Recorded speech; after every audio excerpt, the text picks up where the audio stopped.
हे बावा, मी अनुराग शिंदे। मी खोट्याची उघड पाडतो आणि खराचा ठामपणे साथ देतो।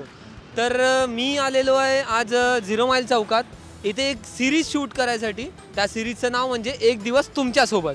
तर तो दिवस उद्या तुमच्याही सोबत राहू शकते, बट आज आपण पोलीसवाल्या काकांसोबत एक दिवस काढूया आणि विचारूया त्यांना काही क्वेश्चन्स की काय असते, कसं असते, काहून असते। तुमचेही काही क्वेश्चन्स असणार जे मी विचारणार आणि त्यांचे पण काही क्वेश्चन्स राहणार। तर बघूया समोर काय होते, भेटूया। तर आम्ही एक म्हणजे सिरीज चालवतोय। त्या सिरीजचा आज पहिलाच एपिसोड आहे आणि पहिला एपिसोडमध्ये आम्ही विचार केला की नाही, नागपूरचं ते एवढं सुरळीत जे वाहतूक चालते ते तुमच्यामुळे। तर तुमच्यासोबत एक दिवस घालवायचा होता की म्हणजे काय कसं असते हे प्रॉपर मॅनेजमेंट वगैरे, आणि एक म्हणजे कसं इथपर्यंत तुम्ही पोहोचले, तुमची एक जर्नी, तर ते सांगू शकता तुम्ही? मी पहिले भंडारा जिल्ह्यात भरती झालो, मग भंडारा जिल्ह्यावरून जिल्हा नवीन म्हणला गोंदिया जिल्हा, मी त्या गोंदिया जिल्ह्यात गेलो। गोंदिया जिल्ह्यावरून मग आता 2018ला आंतर जिल्हा बदली होऊन मी नागपूरला आलो। नागपूरला 3 पोलीस स्टेशन काढले, त्याच्यानंतर मी ट्रॅफिकला आलो। मला वाटलं ट्रॅफिक आसान आहे, एकदम सोपं आहे, पण जेव्हा इथं आलो तेव्हा बघितलं धूळ मिट्टी, डोळ्यात जाणे, हे जाणे, दिवसभर उभे राहणे, किती कष्ट होतो। एक ट्रॅफिकवाला माणूस किती पूर्ण म्हणजे प्रत्येक सगळ्यांना हँडल करतो ना, तर तो मला अनुभव मिळाला इथं। चांगला अनुभव मिळाला, चांगला प्रतिसाद मिळाला, लोकांचा चांगला प्रतिसाद मिळाला, पत्रकारांचा चांगला प्रतिसाद मिळाला। मी बस एवढंच बोलू।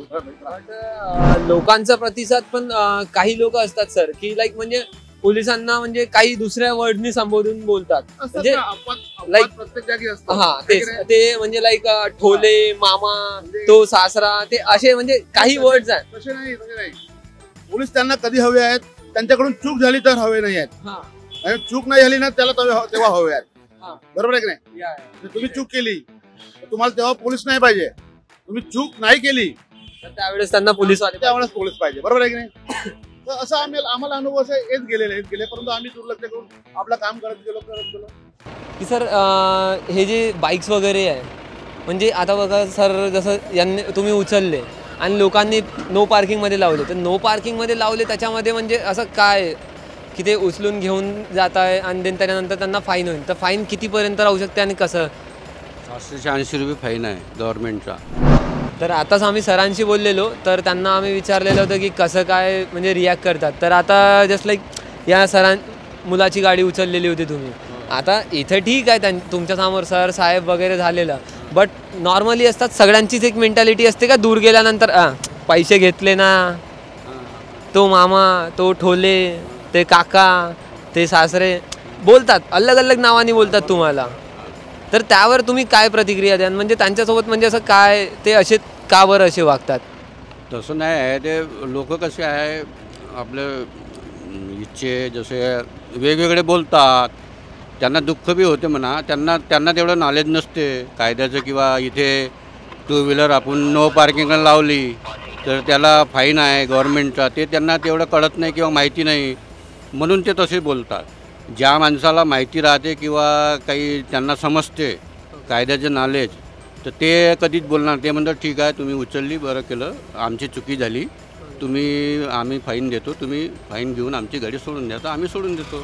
आणि सर जर समजा कोणी जर तुम्ही गाडी घेऊन गेलेले देन त्याच्यानंतर जर तिथे येऊन जर कोणी बोललं की नाही सर सॉरी, जर चूक झाली आणि त्यांच्याकडे एक व्हॅलिड रिझन राहिलं, म्हणजे एक प्रॉपर एक चांगलं त्यांच्याकडे एक रिझन राहिलं त्यांच्याकडे, तर त्यावेळेस म्हणजे तुम्ही मग चूकच झाली आहे ना साहेब, तर तुम्ही त्यांना म्हणजे एक ते कार्यवाही आहे ते थोडीशी नरमीनी घ्यान की म्हणजे एकदम जे आहे तसंच की जाऊ दे बाबा यावेळेस चूक झाली, नेक्स्ट टाइम नको करू, सोडून द्या? हे करतो आम्ही, पण तरी कसं आहे कोणी भरांना जसं तयार नाही झालं किंवा एकदमच हालात हे राहिले, किंवा एखादा पेशंटवाला आहे किंवा काही पैसे नाही बुवा, एखादा विद्यार्थी वगैरे राहिला गरीब किंवा कोणी, तर मग त्याला सोडतो आम्ही, पण तरी बी अनपेड मारून सोडतो।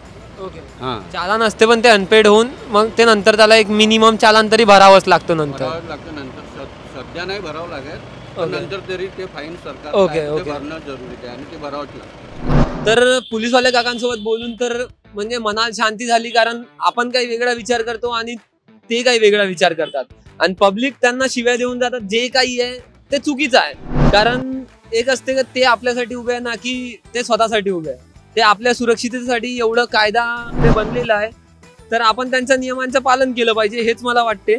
आणि आजचा तर दिवस एक नंबर झाला. तर भेटूया यानंतर नेक्स्ट एपिसोडमध्ये. घेऊन येतोय मी एक नवीन स्टोरी नवीन चेहऱ्यासोबत.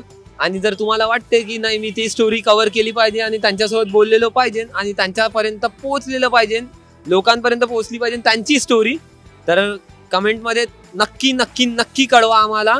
आणि प्लीज शेअर करा आणि लोकांपर्यंत पोहोचवा कॉन्टेंट. आणि हे भावाला सबस्क्राईब करा, फॉलो करा. Thank you so much. आम्ही तुमच्याचसाठी आहोत.